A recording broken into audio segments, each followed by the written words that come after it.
పనివేళల్లో నిద్ర ఎంత చిరాకుగా ఉంటుందో చెప్పలేం.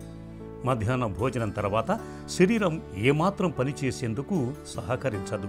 దీంతో పనిపై శ్రద్ధ పెట్టలేరు. ఇది మామూలుగా ఉండే సమస్యే. కానీ రోజంతా ఇలాగే ఉంటే ఎలా ఉంటుంది? చాలా ఇబ్బందిగా ఉంటుంది.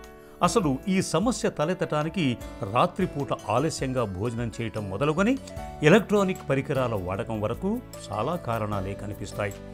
రాత్రి భోజనం ఆలస్యంగా చేయటం వల్ల జీర్ణ వ్యవస్థ దెబ్బతింటుంది. తిన్నది త్వరగా జీర్ణం కాదు. ఫలితంగా పగటిపూట కూడా మత్తుగా అనిపిస్తూ ఉంటుంది.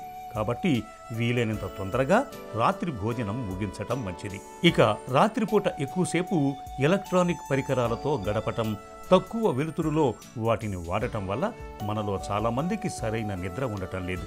దీనివల్ల కూడా పగటిపూట కునుకు ముంచుకొస్తూ ఉంటుంది. కాబట్టి రాత్రిపూట స్మార్ట్ ఫోన్లు, కంప్యూటర్లు, ల్యాప్టాప్ల వాడకాన్ని పరిమితం చేసుకోవాలి. పగటిపూట కునికిపాట్లు పడకూడదనుకుంటే రాత్రిపూట మంచి నిద్ర కావాలి. ఇందుకు చుట్టూ ఉండే పరిసరాలు కూడా బాగుండాలి. రోజు ఒకే సమయానికి నిద్రపోయేలా చూసుకోవాలి.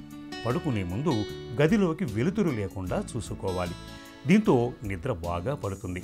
ఇక ఆల్కహాల్ తాగటం వల్ల అనేక రకాల ఆరోగ్య సమస్యలు తలెత్తుతాయి.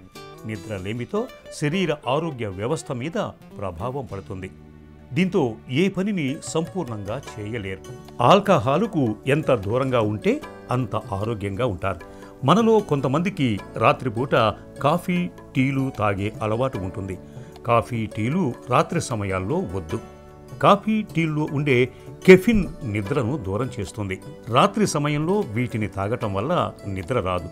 రాత్రి పడుకునే ముందు పుస్తకం చదవటం అలవాటు చేసుకోవటం మంచిది. పసుపు కలిపిన పాలను నిద్రపోయే ముందు తాగండి. దీంతో హాయిగా నిద్ర పడుతుంది. రాత్రిపూట ఖచ్చితంగా 6 నుంచి 8 గంటల సమయం వరకు నిద్రపోవాలి. దీంతో చిరాకు, అలసట, నీరసం దరిచేరవు. రోజంతా ఉత్సాహంగా ఉండగలుగుతారు. పగటిపూట కునుకుపాట్లు పడే అవస్థలు తప్పుతాయి.